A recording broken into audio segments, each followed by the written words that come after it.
Good morning, everyone. Morning. Magandang umaga sa inyong lahat. It's good to see you in our 11 a.m. Worship service. And as mentioned by Simon, we are praying and celebrating with you every time you write down your prayer request and your answered prayers. Please do know that we are standing with you by faith and believing with you in the area of your relationship, finances, and all the things that God has entrusted you this season. We are in our third week of our series, Unstoppable Force. Unstoppable. All right. Okay. No, that's all. Okay. Unstoppable. And please to open your Bible in Acts chapter 4. And as you open it, can I invite everyone to please stand as we read the 31 verses together. Okay. Acts chapter 4, starting in verse 1 through 31. Okay. Whether your Bible is your app or physical Bible, Acts chapter 4, verse 1 through 31. As they were speaking to the people, the priest and the captain of the temple and the Sadducees came upon them, greatly annoyed because they were teaching the people and proclaiming in Jesus the resurrection from the dead. And they arrested them and put them in custody until the next day, for it was already evening. But many of those who had heard the word believed, and the number of the men came to about 5,000. On the next day, the rulers and elders and scribes gathered together in Jerusalem with Annas the high priest and Caiaphas and John and Alexander and all who were of the high priestly family. And when they had set them in the midst, they inquired, by what power or by what name did you do this? Then Peter, filled with the Holy Spirit, said to them, rulers of the people and elders, if we are being examined today concerning a good deed done to a crippled man, by what means this man has been healed? Let it be known to all of you and to all the people of Israel that by the name of Jesus Christ of Nazareth, whom you crucified, whom God raised from the dead, by him this man is standing before you well. This Jesus is the stone that was rejected by you, the builders, which has become the cornerstone, and there is salvation in no one else, for there is no other name under heaven given among men by which we must be saved. Verse 13. Now when they saw the boldness of Peter and John, they perceived that they were uneducated, they were common men, they were astonished, and they recognized that they had been with Jesus. But seeing the man who was healed standing beside them, they had nothing to say in opposition. But when they had commanded them to leave the council, they conferred with one another, saying, what shall we do with this man? For that a notable sign has been performed through them is evident to all the inhabitants of Jerusalem, and we cannot deny it. But in order that it may spread no further among the people, let us warn them to speak no more to anyone in this name. So they called them and charged them not to speak or teach all in the name of Jesus. But Peter and John answered them, whether it is right in the sight of God to listen to you rather than to God, you must judge. For we cannot speak of what we have seen and heard. And when they had further threatened them, they let them go, finding no way to punish them because of the people. For all were praising God for what had happened. For the man on whom this sign of healing was performed was more than 40 years old. And when they were released, they went to their friends and reported what the chief priest and the elders had said to them. And when they heard it, they lifted their voice together to God and said, Sovereign Lord, who made the heaven, the earth, and the sea, and everything in them, who through the mouth of our father David, your servant, said by the Holy Spirit, why did the Gentiles rage? Why the peoples plot in vain? The kings of the earth set themselves, and the rulers were gathered together against the Lord and against his anointed. Verse 27. For truly in the city they were gathered together against your holy servant Jesus, whom you anointed, both Herod and Pontius Pilate, along with the Gentiles and the peoples of Israel, to do whatever your hand and your plan had predestined to take place. And now, Lord, look upon their threats and grant to your servants to continue to speak your word with all boldness.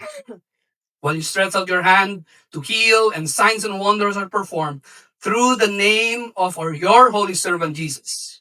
Verse 31, let's read this together. And when they had prayed, The place in which they were gathered together was shaken, and they were all filled with the Holy Spirit and continued to speak the word of God with boldness. This is the word of God. Please do take your seat. As we look at Acts chapter 4 today, it's quite long, 31 verses. But as we talk about the theme, okay, of this section of our series, Unstoppable, I hope that this will stir us to take a step of faith in being bold in proclaiming the gospel. In history, there's this group called Student Volunteer Movement. How many of you've heard about SVM, Student Volunteer Movement, that started in year 1886 at Mount Hermon in Massachusetts? It was a massive youth-led Christian movement. It started as a 4-week Bible study conference organized by Dwight L. Moody, where 251 students from 89 colleges gathered. And the spark was driven by students Robert Wilder and John Mott, who led 100 students to immediately commit to foreign missions. And their vow was this: it is my purpose, if God permits, to become a foreign missionary. That's their vow. Every time they would respond to the call to be part of the team, they would say, it is my purpose, if God permits, to become a foreign missionary. Now, we won't be making the vow, okay, this afternoon. Pero pwede ba nating ulitin yung sinabi nila? It is my purpose. It is my purpose, if God permits, to become a foreign missionary. Over 31 years, because of the leadership of what the movement influenced people globally. It spread from North America to Europe because their heart before, their motto before was this: to evangelize the world in this generation. To reach the world with the gospel of Jesus, and they promoted it. And because of their significant work, they were able to mobilize over 20,000 university students. Now think about that, 20,000 university students. Because of the step of faith, this group of people that started with Moody, with a 4-week Bible study, with few leaders rallying, championing, saying, who will be the 100 people who will be coming to join us in making an impact to the world? So some raised their hands, and that started their movement. That created an unstoppable force of 20,000 university students. Ilan sa dito estudyante? Ngayong umaga, mga estudyante? Okay? Never underestimate what God has called you to do as a student. Because when you join the church, when you allow yourself to be part of what God is doing, you are not only making an impact in your family, but also to the nation and to the nations of the world. As we talk about this topic, unstoppable, specifically with Acts chapter 4 that we have read, many times we think about it, what does that look like? Okay, when you hear the word unstoppable, ano yun yung itsura sa buhay ko? Ano yun yung itsura sa buhay ng isang Kristiyano? Okay, sa physics, meron akong favorite subject na doon, ito yung equation, F equals ma. Okay, nananad ko ba or na-upset kayo na nung di-discuss nyo na? There's a force, okay, that's equated to a mass and acceleration. It takes a mass with a force to move so that it can create an impact, right? Think about this. When you look at the book of Acts, God has created a mass of people that have been fueled by the Holy Spirit, having the Word of God so that they can move forward. From Jerusalem to Judea to Samaria and to the end of the earth. Okay, kinonect ko sa physics, okay? Physics. Just in case makalimutan niyo yung topic ngayon, hopefully magets niyo yan. Okay na. Think about this. What if following Jesus as a church isn't meant to be comfortable or convenient? What if giving your life to Jesus is not all about your comfort? What if following Jesus is not all about what you get, what you receive, what you experience? What if it is meant to be inconvenient? What if, as a church, the call of God in our lives is beyond what we have, beyond our strength, so that we can learn to be dependent on Him? Okay, tell to the person sitting next to you that live an inconvenient life.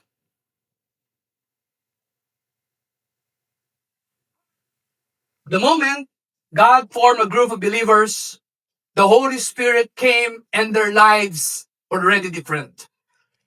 Their lives became inconvenient. Their lives became uncomfortable. Their lives became different. Their lives were no longer driven by their desires, own desires. Their lives were driven by the working of the Holy Spirit. As we look at these 31 verses, tatlong section yung pag-aralan natin ngayon. Yung una, I'll call it scene 1. Okay? The first scene is verses 1 to 4. The disciples were arrested. Scene number 2, verses 5 to 22. This was the time that they were interrogated, okay, before the council, before the group of people. Scene number 3, verses 23 to 31. This was the time when they were released after the arrest and interrogation that they have. Acts chapter 4, verses 13. Okay, look at your Bible. 29 and 31. The word boldness is mentioned 3 times. Okay, if you keep on hearing those words that are repeated, that means it's the emphasis of the chapter. The disciples were moving in boldness. The disciples were moving forward with a boldness. What does that mean? Boldness means a consistent, fearless, public resolve. That's the definition. When you talk about the disciples being bold, a consistent, fearless, and public resolve. Saan sila bold? What makes them bold? What do they bring to the world? What do they bring to their families? What do they bring to the nations? What do they bring to those areas of influences that they have? This is the word, Acts chapter 4, verses 2, 20, and 29. It says there, their boldness produced the grace for them to teach the people and proclaiming in Jesus. That's verse 2. In verse 20, it says there, okay, verse 20, their boldness caused them to speak what they have seen and heard. Verse 29, okay, it says there that their boldness allowed them to do signs and wonders, performing miracles, additional note, miracles, through the name of the holy servant, Jesus. So the boldness of believers, the boldness of the followers of the way, the boldness of the church at the time was meant to preach the word of God. It was not meant for them to stay where they are. It was not meant for them to just enjoy their experience with Jesus. It was meant for them to proclaim Jesus. The gospel. Can you say gospel? Because the gospel is the message of salvation through the death and resurrection of Jesus. So every time we step out in faith as a believer and a follower of Jesus, when we experience what He has done in our lives, what we talk about to the people is about Jesus. God created the heavens and the earth good, but sin destroyed the world. It destroyed your relationship, my relationship. The systems of the world are corrupt.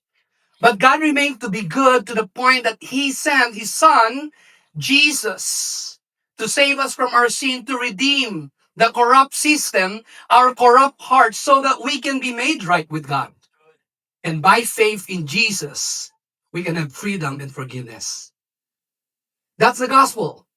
God started everything, but sin destroyed everything. Yet God was unstoppable to the point that He gave His one and only Son, so precious, so that by faith in Christ, through His work on the cross, after 3 days resurrecting from the dead, that the same power that resurrected Jesus from the dead is the same power that is addressed to those who believe in Him.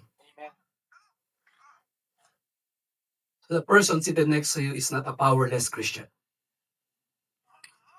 Because if that person believes in Jesus, puts his faith in Jesus, trusts Jesus with all her life, it means the power that is at work in Christ when he was here on earth, it's the same power that will produce life, boldness, joy, freedom, excitement, patience, love, mercy, and everything what God has called people to do.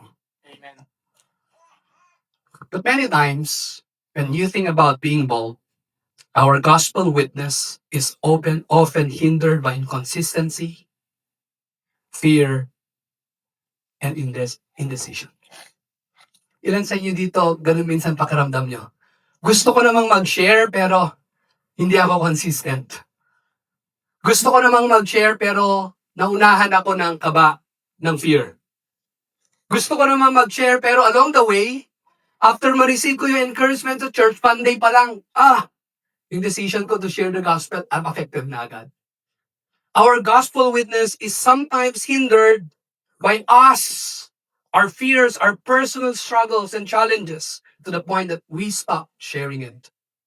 So think about this. Acts chapter 4 verses 2 and 3. You put your place in those times, in that moment where the disciples were facing a group of people. Because you are teaching the people and you're proclaiming Jesus, people were greatly annoyed. Meron ba kayong kakilala sa office nyo na ganon? Alam nilang Kristiyano ka at i-preach mo yung gospel, yung presence mo palang disturb na sila. Okay? Or when you go home to your family members every vacation, every time you call them, and every time you tell them that you came to the church, you associate yourself with a church called Victory, and sometimes they call, God, anak, nagbago ka na? Many times we struggle, we wrestle with this. When we proclaim Jesus, it equates to us changing our devotion, our allegiance, and we are challenged to say, God, kaya ko ba to? They're greatly annoyed. And they were arrested at that time. Verses 5 to 7, it says there were rulers and elders and scribes gathered together in Jerusalem. You're proclaiming the gospel and suddenly, tinanong ka, okay, ng boss mo, tawagin nyo nga, sino yung nag-small group dyan sa office natin every 12 to 1 p.m.? And the elders, your employers, and those people who are in power will interrogate you about your faith. What will you do? Will you step back or can you say something about your faith? Imagine nyo ba yung pinagdadaanan mo disciples at the time? They were arrested. People were disturbed. They were annoyed because of their faith, because of their belief in Jesus. And they gathered together. Grabe, no? Yung magsalita lang dito sa harap, may stage fright na di ba? Paano pa kaya yung small group setting, tapos because of your faith profession in your workplace, people will tell something about you. You are in a group and you have a hard time expressing what you believe because you know that there's a power dynamic that you need to deal with. Right? We're hindered by those. And we ask the questions, what will people say? How will they respond? What will they think of me? Natanong niyo ba yun sa buhay niyo? Kapag sinabi ko na Kristiyano na ako, ano sasabihin ng kaibigan ko? Totoo? Kristiyano na yan? How will they respond? Talaga? Papakinggan ako? Hindi ko nga alam eh. Kung saan ako mag-umpisa? What will they think of me? Talaga yung reputation kung to, alagang-alaga ko to ha? Gagawin ko yan, God. Ipapagawa mo sa akin yan. What will people say? How will they respond? What will they think about me? Rejection, resistance, reputation. Our lives are at stake when we speak about Jesus. Here's the reality. When you promote, when you profess, when you proclaim who Jesus is in your life, people will reject you. But will that stop you? Now that you are a believer of Jesus, because you are now with Him, now that you are changed by Him, you are no longer the same with your past. Even if your reputation to be followers of Jesus is at stake, would you like to stand up and say, I still believe in Jesus? It's hard, right? Dati, sikat ako sa role na to. Pero ngayon, nung nakilala ko si Jesus, meron ng label sa akin. Have you been labeled? The moment you follow Jesus, it's part of life. Rejection, resistance, repetition. But the question is this, why did the disciples possess such a consistent, fearless, and public resolve to preach the gospel? What made them so bold?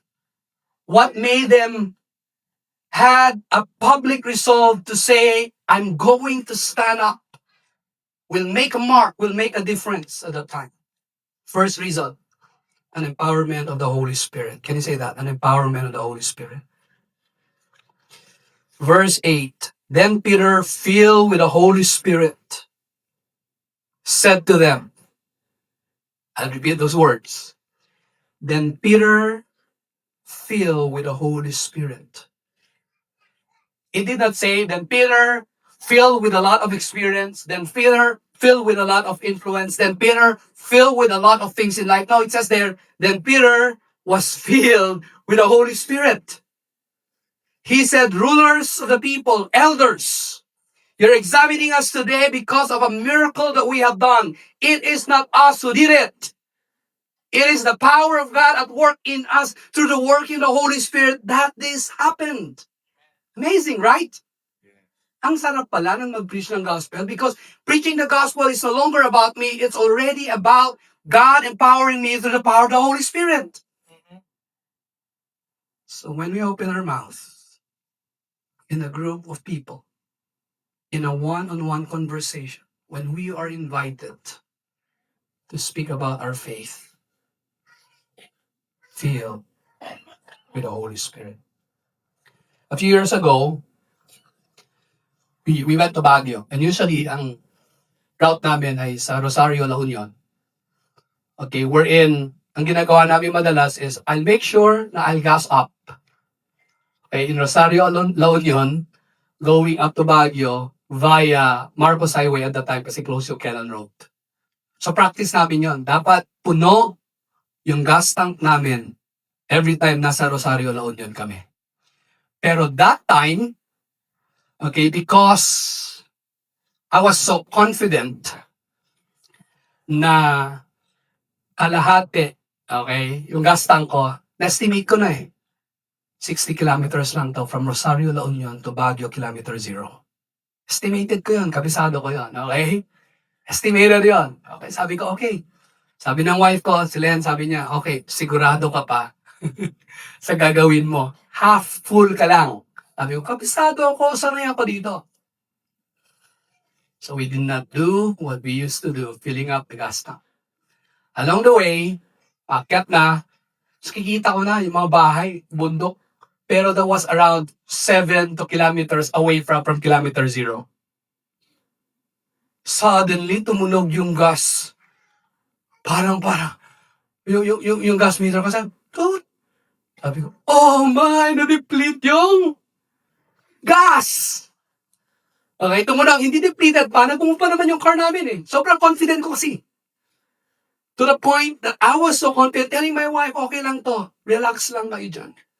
Pero deep inside of me, kinakabahan ako. Sabi ko sa kanya, pwede ka bang maghanap ng mga gas station? Kahit hindi yung usual na gas station na pinipili na, kahit ano lang.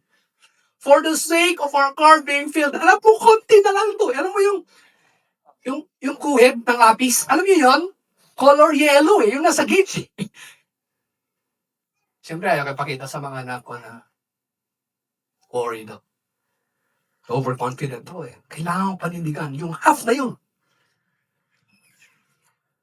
I was praying, asking God, ako daw, pawis na to. Hirap ba?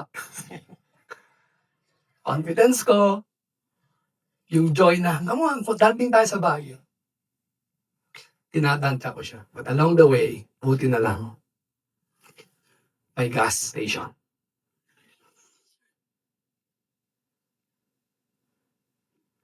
And we filled up the tank. Grabe yung relief na yun. Sabi ko, maraming salamat.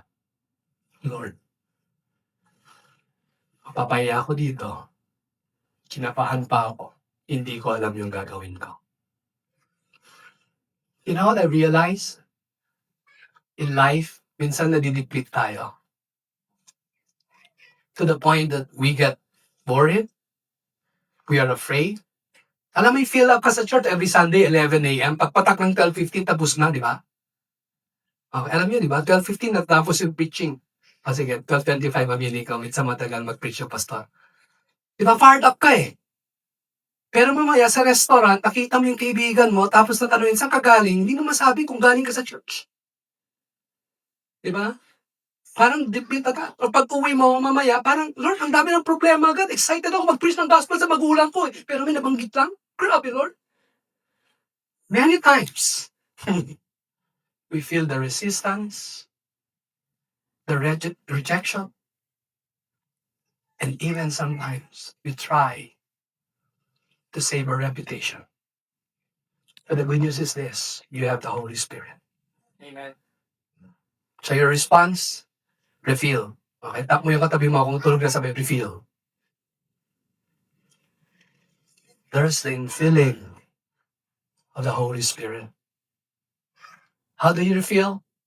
When you are weak, pray just like His prayer. Holy Spirit, I confess my fear and weakness in speaking your word. I'm often driven by the approval of others and hindered by my past. I fear losing my identity in their eyes. I surrender all to you. Empower me. Simple prayer. Holy Spirit, ang desire ko pag-pray ko yung boss ko. Pero presence pa lang niya. Kinakabahan na ako. Give me the grace to do that. Kausapin ko yung friend ko mamaya. Kasi invite ko siya next week sa church. Holy Spirit, can you give me the wisdom on how to do that to my friend? An empowerment of the Holy Spirit. Secondly, a relationship with Jesus. Acts chapter 4, verse 13. Now when they saw the boldness of Peter and John and perceived that they were uneducated, common men, they were astonished and they recognized that they had been with Jesus. Now think about that. They just had been with Jesus. According to that scripture, according to the text, it says there that they were uneducated and they were common men. They were facing the rulers, the elders, the Sadducees of that time for sure.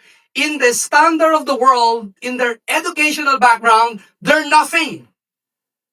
Think about that. It doesn't mean that they don't know the scripture because they heard it, they're Jewish people at the time. But in terms of them confronting, saying something to the Sadducees who knows a lot, to the elders, a family of priests, okay, who knows a lot about what they believe, and yet it says there, because they had been with Jesus.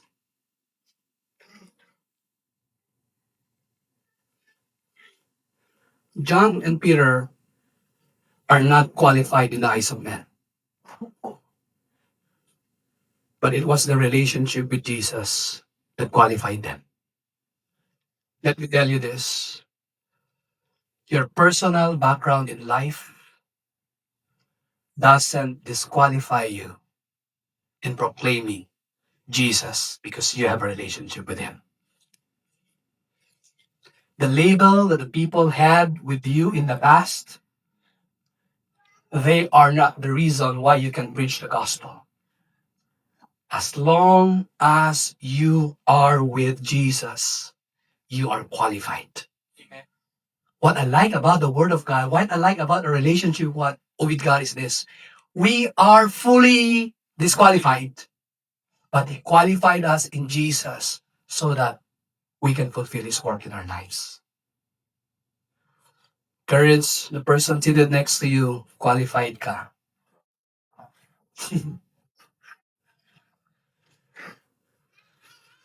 Kasi si God expert. Look at those people. Moses, Exodus 3 and 4. Ang sabi niya, I stutter.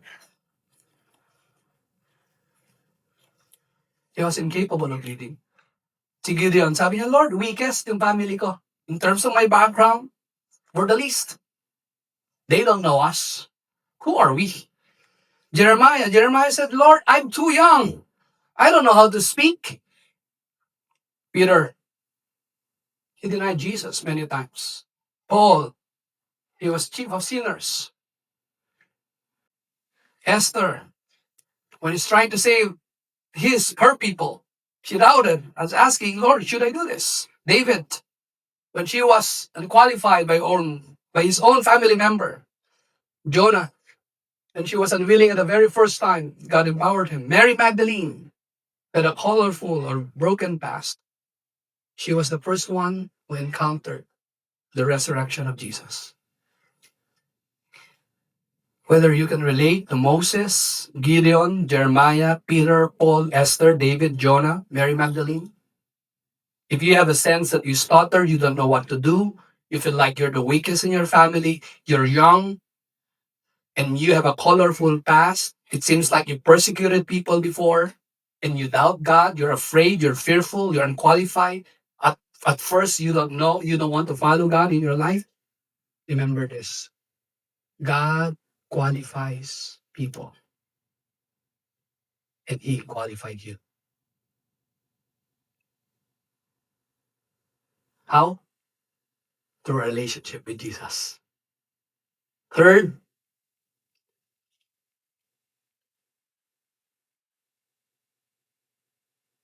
now how does Jesus qualifies us today?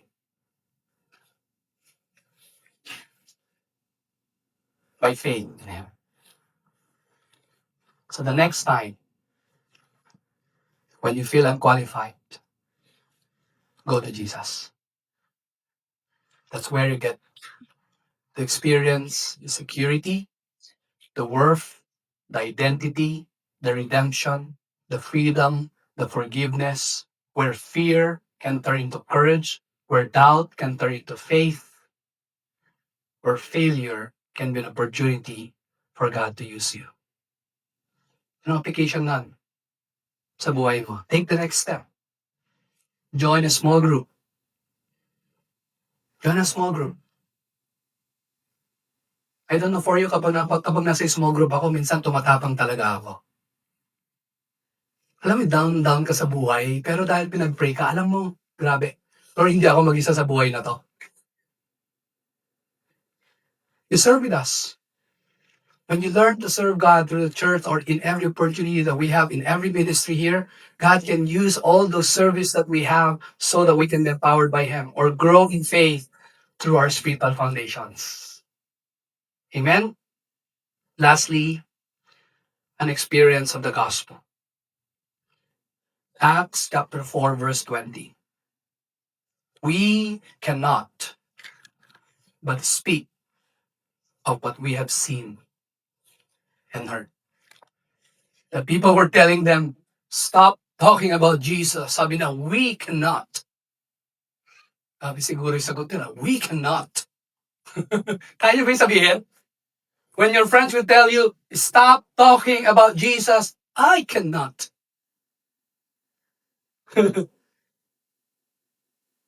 I cannot. That's what he said. I cannot stop talking about what Jesus has done in my life. I cannot stop talking about what I've seen when Jesus showed up and He saved me from my dark past. I cannot stop talking about the kind of freedom that I received in Jesus, because in Jesus I have the freedom from addiction, freedom from the things of my past. Right now I am free. I cannot. Wow! Or ako lang to. I cannot stop speaking about Jesus because I've seen him, because I've heard him. That's what they said. They cannot. There's a series na pagkatapos namin panoorin ng wife ko, Culinary Wars. It's a little experience. Napanood nyo na to. Last year, we were done with season 1. Season 2, natapos na rin namin. So, spoiler alert, hindi na. Hindi ko na sabihin, kaya na bahala. But you know what? I observed this sa wife ko. Nung siya nanood na una, hindi pa niya sinabi sa akin, grabe yung influence niya dahil sa kwento niya. Napanood ako, willing ako magpuyat with her dahil dyan. The way she tells me about that culinary wars, grabe, sabi ko, grabe influence ang wife ko. Season 2, nagkaroon ng season 2. Nanood na naman siya, nauna na naman. So, inahabol ko ulit. So, I joined her. Until some time I observed her, she kept talking about it. To the point, ginamit niya si illustration sa isang message niya one time. That's what happens to us when we experience something so deep, something that we've seen and heard that we can't stop talking about it. That's why Peter, John, and the disciples were so bold at that time. We can stop talking about the gospel. When the gospel was preached to us, remember the first time you experienced or you heard about Jesus? There was so much joy. There was so much courage to the point na gusto mo pumunta sa barangay nyo, sabihin mo, nakilala ko si Jesus. Remember the first time you were crying, you were in the service and asking God, Lord, walang-wala ako today, Lord, pero pag sinagot mo lang yung problema ko, sinagot ni Lord, eventually na-save ka, nagbago ka. Remember the very first time you heard about it? That you can't stop sharing about the experience with Jesus. Because when the gospel was preached to us and set loose, it changes us forever. It shapes us, it saves us, it sends us. That's why we need to rehearse it repeatedly. The gospel in our lives. Charles Spurgeon once said, the word of God is like a lion. You don't have to defend a lion. All you have to do is let the lion loose, and the lion will defend itself. Speak about Jesus. There's a group, there's a member in their group, in fact, their whole family, wherein they're telling us about the story of them serving in a ministry that was started by their family.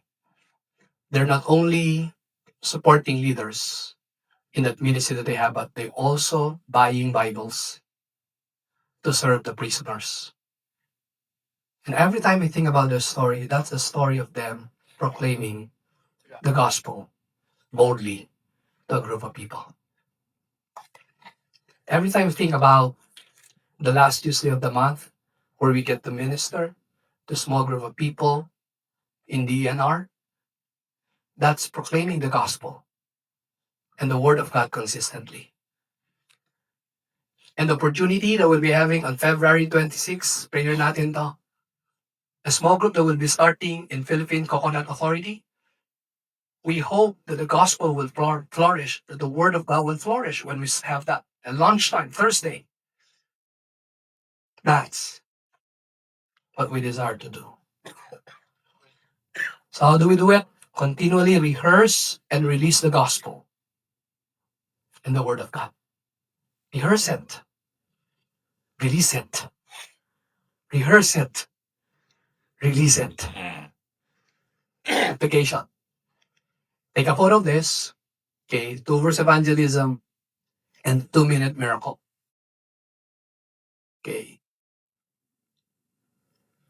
You watch this, and hopefully this will equip you on how you can share your 2-minute miracle on what Christ has done in your life, before your life, the turning point, and after your life. And the 2-verse evangelism that talks about Romans 3 and Romans chapter 4, so that you can be equipped. Rehearse it, release it.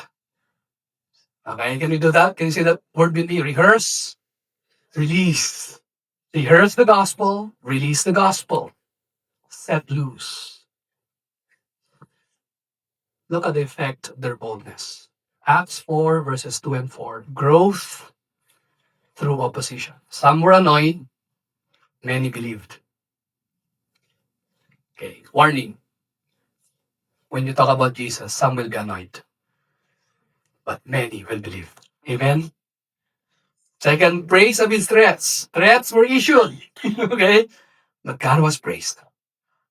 Lastly, boldness over persecution. Threats were considered, but the word of God was proclaimed. Gospel experience fuels gospel obedience. Our gospel experience through the infilling of the Holy Spirit, through our relationship with Jesus, and through what we're hearing every day because we've seen and heard who Jesus is and his word that fuels us to gospel obedience. Gospel experience fuels gospel obedience. Today, oh God, that's our prayer and desire that you will work in and through us. Whether we've been following you for quite some time or we are new in this church, I pray that you will empower each one of us. Thank you, Lord, that you are at work in our lives. Thank you that you will use every opportunity for us to be a blessing wherever we go. Fill us with your Holy Spirit. Deepen our relationship with Jesus and help us experience the gospel every day. Thank you that we will not grow where we are over familiar with your word that it doesn't have an impact anymore in our lives. Lord, revive the joy of our salvation that was brought by the gospel. I pray that some of us today, I pray that you will let them remember the experience that they have when they experience Jesus. And let that experience allow them to realize, wow, it was Jesus who changed me before. Jesus, will you do that again? Lord, we pray about boldness. We pray for those words, a consistent, fearless, public resolve to preach the gospel. Will you do that to us? Thank you, Lord, that you're at work. In Jesus' name we pray. Amen.